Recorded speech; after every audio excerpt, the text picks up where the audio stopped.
Վրաց մտավորականությունը շատ հարգել, սիրել, պատվել է Թումանյանին բոլոր գրողների մոտ, անխտիր բոլորի մոտ։ Ես ինքս անձամբ բացել նայել եմ, որ Թումանյանին առաջի որակավորումը, կարելի ասել լավ իմաստով որակավորումը, տվել են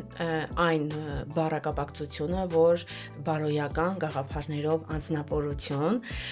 եւ երկրորդ որակավորումը խղճի մարդ, Կովկասի խիղճ, ոսկե օղակ եւ բազում դրական որակավորումներ, բայց շեշտը դրվում է առաջի հերթին բարոյականության վրա եւ հայրենասիրության վրա։ Վաժապ Շավելյան խոսելով Թումանյանի մասին, քանի որ Վաժապ Շավելյան ինքը գովերգել է առհասարակ երկիր, հայրենիք, բնություն եւ խոսելով Թումանյանի մասին, ասում է, որ հետեւյալը կարդում ես Թումանյանին եւ հասկանում ես, թե ինչքան եւ ինչ չափի նվիրյալն է եղել իր անմնացորդ հայրենիքին, գովերգել ազատությունը, հայ ժողովրդի ազատությունը եւ առաջնահերթություն դրել հայ ժողովրդի ազատագրման եւ ազատության վրա։